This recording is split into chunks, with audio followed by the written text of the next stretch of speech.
Carlos trouxeram coisas muito elucidativas para fazer a gente pensar. Obrigada. Eu vou passar a palavra para o Birajara, por favor.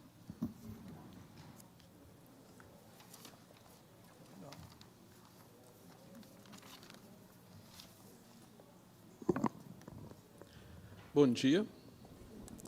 Bom dia. Eu vou, então, apresentar um pouco aqui de um histórico geral sobre o estudo das mudanças climáticas e tentar mostrar um pouco também do que a gente tem de dados, do que já foi pensado, se isso é recente, se não é, o que a gente tem de informação. A ideia de efeito estufa, inclusive, né? Esse nome efeito estufa, remete justamente àquelas estufas de plantinhas que a gente tem, que qual que é a ideia da estufa? Ela tem aquele teto de vidro, a gente não vê, mas passa algumas frequências de luz por ali, principalmente a infravermelha, e ela fica retida e fica refletindo ali dentro. A gente não está vendo, mas está refletindo. Isso concentra o calor dentro da estufa, que é muito bom para a gente criar as plantas. Isso é muito legal, porque acontece algo análogo a isso na nossa atmosfera, e é o que permite existir a vida na Terra. Porque, se não existisse efeito estufa, a gente estaria num planeta extremamente mais frio e provavelmente com condições impossíveis para a vida como a gente conhece. Tá? Então, a princípio, a gente já vê que o efeito estufa ele é não só importante, mas fundamental para o desenvolvimento da vida na Terra, e ele, em parte, foi criado até mesmo pela própria vida na Terra, junto com fatores geológicos e uma série de outros fatores. Tá. O que faz o efeito estufa? A gente não tem uma redoma de vidro na Terra para poder fazer isso com a luz. Mas a gente tem um conjunto de gases, água, gases nitrogenados, CO2, metano, uma série de gases que vão ter esse papel de reter, de bloquear, na verdade, manter essas frequências dentro da Terra. Uma analogia muito boa para a gente entender isso é essa aí das blusas. Acho que todo mundo já passou por essa experiência de, dependendo da cor da blusa que você está usando, você ficar exposto ao sol, você vai sentir mais ou menos calor. Por quê?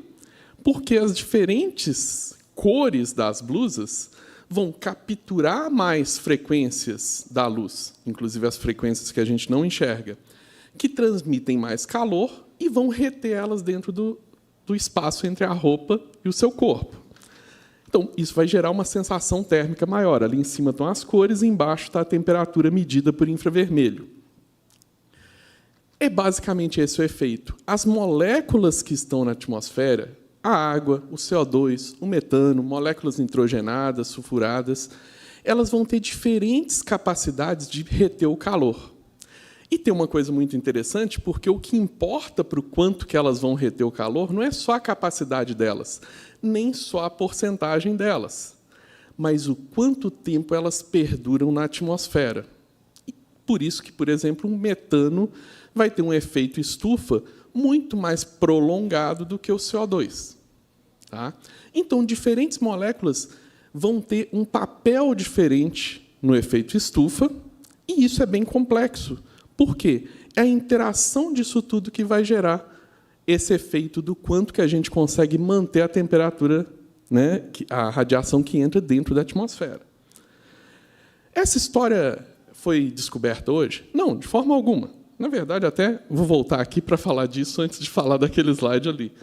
Porque, na verdade, lá no século XIX, vão ter alguns pesquisadores que vão começar a estudar qual o efeito dos gases em experimentos em reter calor. E já vão fazer a associação justamente desse efeito do CO2, do metano, da água, em causar esse efeito estufa. Então, a ideia do efeito estufa ela vem lá do século XIX.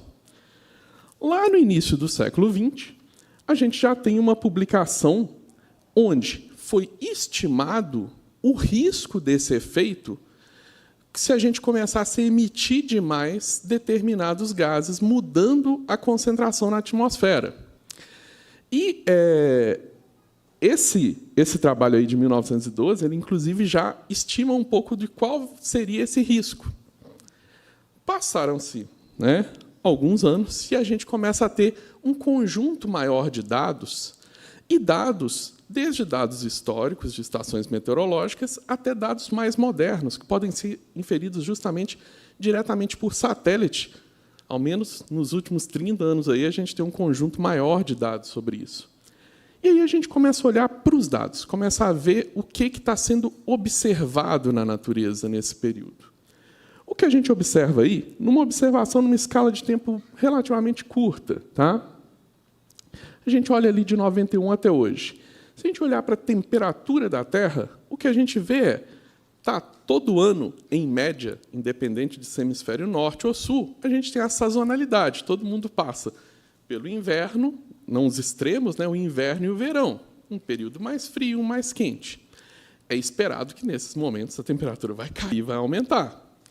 Só que, se a gente olha isso ao longo do tempo, como a gente faz ali, a gente nota que, olhando para essa média desse período curto, a gente está tendo uma tendência a cada ano o período frio ser um pouquinho mais quente do que o ano anterior e o período quente ser mais quente que o anterior. Assim por diante. A última linha ali, que está sem acabar, porque o ano ainda não acabou, é de 2024. Quando a gente olha para essa temperatura no oceano, a gente vê o mesmo padrão, a temperatura tendendo a subir globalmente. Né?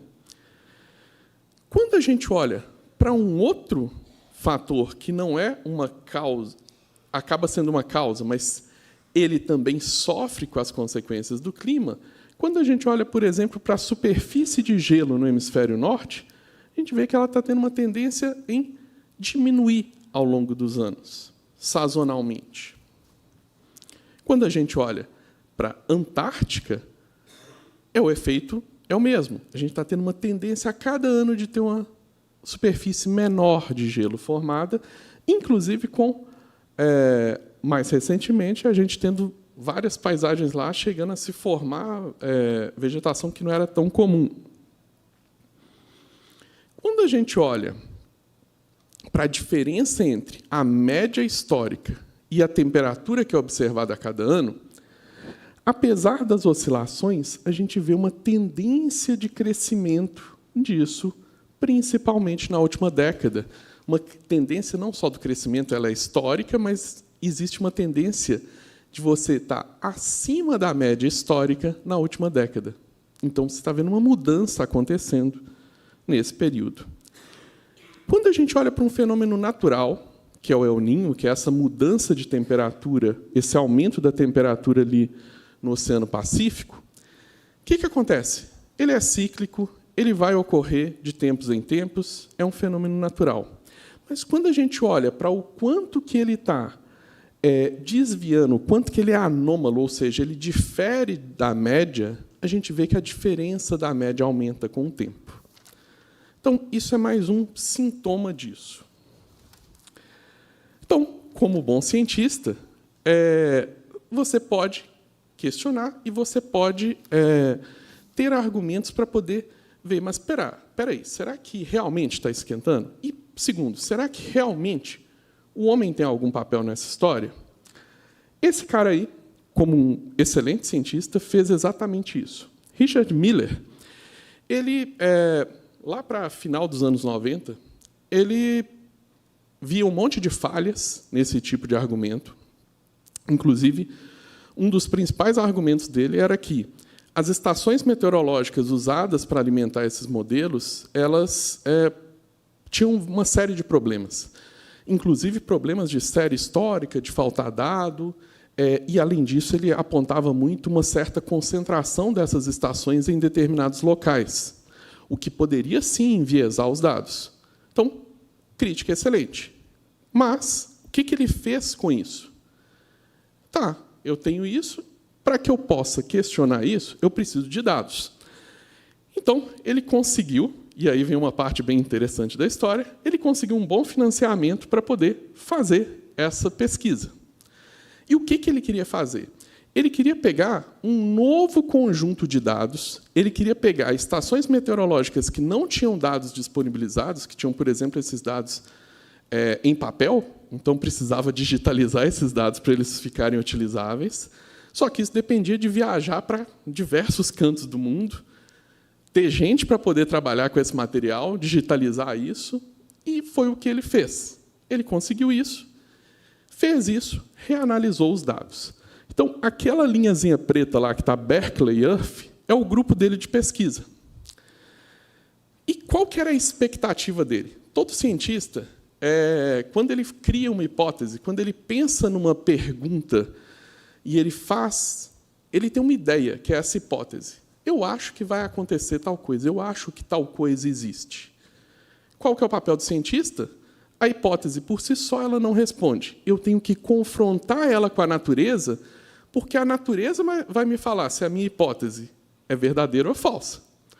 Não adianta uma boa hipótese ou um bom modelo se ele não dizer nada sobre a realidade. Então, o que ele fez? Confrontou, ele pegou um novo conjunto de dados e testou essa hipótese dele. Qual que era a hipótese dele? Os modelos que todo mundo está falando, que falam de mudança climática, a hipótese dele é que era falso, de que isso não existia. Quando ele pega os dados e computa, ele vê que esses dados têm exatamente o mesmo padrão. Ele, num papel de cientista, o que ele fez? Estou errado. Então, de fato, a hipótese dele era de que essas estações iriam contradizer o que estava sendo dito, e, na verdade, não contradiziam. Então, ele aceita isso, só que aí ele vem com mais uma questão. Tá, de fato, está aumentando a temperatura, mas será que o homem tem papel nisso? Então, ele vai reunir uma série de dados, aqui eu só estou com um exemplo que ele deu com dados de emissões por vulcões, porque vulcões, inclusive, tendem a emitir uma proporção muito maior de gases que têm um efeito maior no efeito estufa do que o CO2, por exemplo, metano, gases nitrogenados e vapor de água. Então, o que ele vai fazer? Ele vai pegar isso e vai descontar o efeito, vai tentar ver qual que é a tendência, o que eu esperava que acontecesse com as emissões desses eventos. E ele vai ver que isso não explica o aumento. E aí ele vai perceber que tem alguma coisa a mais. Não só ele, como toda a comunidade científica, vai fazer o quê? Vai pegar todos esses efeitos e tentar tirar o efeito dos dados observados. E vai perceber que o único fator que pode explicar isso é a ação humana. Quais são as consequências disso? A gente não precisa inferir essas consequências, a gente pode olhar diretamente para os dados. Quando a gente olha para efeitos, por exemplo, de furacões, tempestades tropicais, esse tipo de coisa, e a gente olha a série histórica, o que a gente vê é uma tendência de aumento nos eventos e na frequência deles. Esse aqui é um exemplo que é marcante, é anedótico, tá? Isso é um exemplo isolado, mas a gente tem vários desses eventos. Tendo vários eventos, a gente tem uma evidência mais forte. Mas esse aqui é um desses exemplos, que é o Chacaltaya, que fica na Bolívia, que é um pico nevado, que tinha uma estação de esqui lá, muito famosa, que ela não existe mais. Na verdade, o prédio existe lá ainda, mas não existe mais esqui nesse local, porque não forma mais neve suficiente para se fazer a prática do esqui. Tá? E aí tem fotos históricas mostrando a redução disso. E o fogo? Está tendo mais fogo. Será que o clima está fazendo, de repente, pegar fogo nos lugares? Não, fogo não acontece assim. Tá? O fogo ele precisa de uma ignição. E, por mais que, para a gente, no dia a dia, pareça ser muito fácil pôr fogo numa coisa, é uma coisa bem difícil. Tá? Inclusive, existem bons estudos mostrando que, talvez, aquela ideia do um pedacinho de vidro num lugar vai causar fogo, isso é muito, muito improvável. Tá? Fogo precisa de temperatura muito alta para começar. E essa temperatura a gente precisa de uma ignição. Geralmente, essa ignição, a única forma é um raio, um vulcão, uma lava, alguma coisa em alta temperatura, ou alguém colocar fogo. Tá? Não estou entrando no mérito das intenções de se colocar fogo, porque existem desde pessoas que colocam fogo por um hábito de eu vou colocar fogo aqui para tirar o mato, para poder... Está com muito mato, é perigoso, põe fogo. Desde pessoas que têm tradição de, por exemplo, pôr fogo para rebrota de pasto e tudo mais. Qual que é a diferença? A diferença é, o fogo ele vai se propagar na vegetação de forma diferencial, se a vegetação estiver mais seca ou menos seca. Se o ambiente estiver mais quente ou menos quente, mais úmido ou menos úmido, o fogo se propaga de uma forma diferente. Então, até esse conhecimento tradicional de queima, o que acontece? A pessoa queimou, e eu já escutei relatos disso, já pôs fogo a vida inteira no local, conhecia muito bem, sabia pôr fogo. Quando vai pôr fogo agora, ele não sabe o que vai acontecer. Ele perde o controle. E aí aquilo vira um mega incêndio que nunca aconteceu na vida daquela pessoa. Por quê? As condições estão mudando. E o que a gente vê aqui é um exemplo. As florestas temperadas, classicamente, elas sofrem incêndios, tá? Temporalmente. A gente tem, inclusive, registro disso desde lá da era mesozoica, que isso ocorre, por causas naturais. Raios, vulcanismo, né? Só que o que a gente observa agora? A gente tem um aumento nesses incêndios, na proporção, na magnitude e no impacto deles. Impacto direto na vegetação. Tá? Isso porque está mais fácil do fogo se expandir. A questão agrícola, o que a gente tem? A gente tem, desde essa escala do clima global, que a gente vê que, em alguns lugares, na verdade, está até melhor para poder plantar, né? Diga-se de passagem que ocorre em algumas áreas da Rússia, e em outros locais você tem uma piora nas condições para cultivo. Inclusive, o Brasil, com toda a expansão agrícola que ele vem sofrendo nas últimas décadas, a gente tem alguns estudos que embasam uma coisa que é um pouco alarmante, talvez até um certo tiro no pé do meio agrícola, que além da questão global, o desmatamento local tem um efeito sobre a umidade local. E isso parece que tem um efeito, você tirando todos os efeitos da mudança climática e tudo, esse desmatamento vai ter um efeito de perda financeira para o agronegócio. Então, parece que está dando tudo muito certo, mas parece que, em pouco tempo, isso já está gerando prejuízo que ainda não está sendo percebido. Tá. E doença? O que pode acontecer? Quando a gente olha para esses cenários de mudança climática, a gente tem... e um ponto importante também. Como eu disse, quando a gente pega o dado, como aquele pesquisador que eu mostrei pegou e reanalisou, todo modelo tem que ser testado. E esses modelos, qual que é o ponto deles? Eles tinham uma previsão até um determinado período, só que a gente já passou desse período de algumas previsões. E o que a gente está vendo é que eles estão se concretizando. Então, todo modelo, por definição, ele está errado. Tá? Isso é um princípio da ciência, assim como a ciência toda, ela não busca a verdade, ela busca minimizar os erros. Né? Esse é o nosso papel. A gente tenta minimizar e controlar os erros. Quando um modelo desse ele é construído lá nos anos 90, início dos anos 2000, quando a gente olha para a temperatura atual, a gente vê que ele está acertando mais do que o esperado. Então, ou seja, esse modelo está mostrando que, por mais que ele tenha uma série de falhas, ele consegue prever relativamente bem o que está acontecendo até agora. Porém, algumas coisas parecem que estão acontecendo um pouco antes da hora prevista. No caso aí desses dois cenários de mudança climática, quando a gente projeta vetores de doenças como o Aedes, que pode transmitir não só a dengue, né? A gente está tendo a triste experiência dele estar transmitindo e a gente vendo se propagar doenças como a chikungunya e uma série de outras doenças, a gente tem previsões de que isso pode começar a atingir áreas maiores, mais gente, e se tornar um problema ainda maior. Tá? Isso, aliado a outros problemas que a gente tem, como desmatamento, pode criar cenários de pandemias nos próximos anos.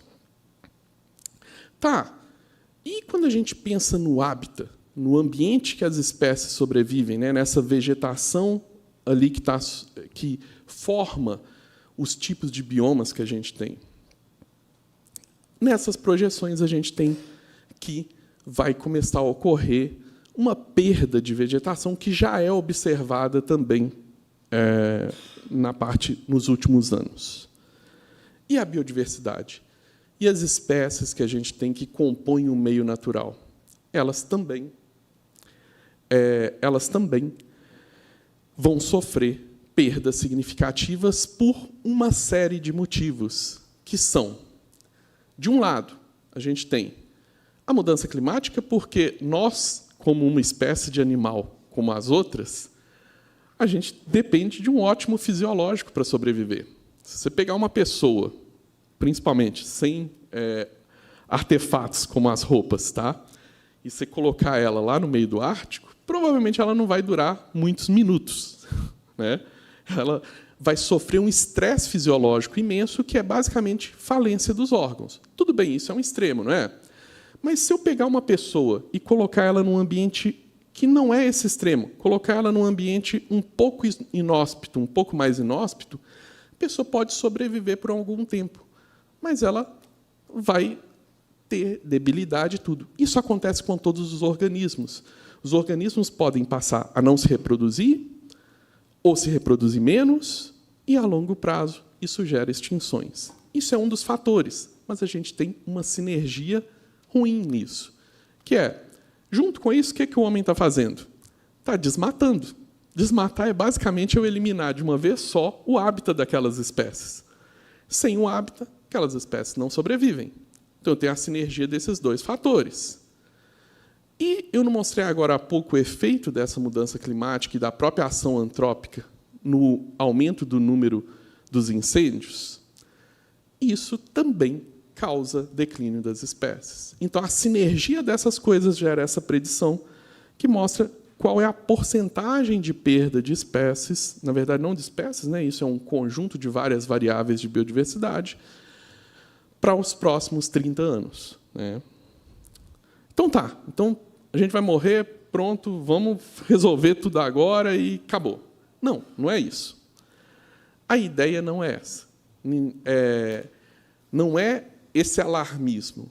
A questão é, a gente tem um problema na nossa frente, que a gente tem um conjunto de evidências sobre ele, a gente pode ignorar isso e sofrer as consequências. Essas consequências não vai ser todo mundo morrer, tá? Ninguém precisa achar isso, mas é a vida ficar muito pior, muito mais difícil. Tá? Por exemplo, daqui a algumas décadas, em alguns locais, não é em todos os locais também, você só conseguir viver razoavelmente bem tendo ar-condicionado dentro de casa. Isso não é exatamente muito confortável, né? Você ter pessoas, inclusive as pessoas que têm menos recursos, passando mais dificuldade e vivendo de uma forma pior. Então, o grande papel dessa discussão das questões climáticas não é falar que todo mundo vai morrer, então, se todo mundo fosse morrer mesmo, a gente podia deixar, se fosse um meteoro vindo para a Terra, beleza, a gente podia esquecer tudo e não se preocupar com nada. Mas a questão é, a gente tem meios para a gente saber o que está acontecendo, a gente tem evidências disso, e, ao mesmo tempo, a gente sabe que isso vai gerar uma piora no bem-estar médio das pessoas. Então, a gente tem que tentar traçar um caminho para que as pessoas possam viver melhor e viver num mundo com condições melhores para todos. Então, é isso. Obrigado.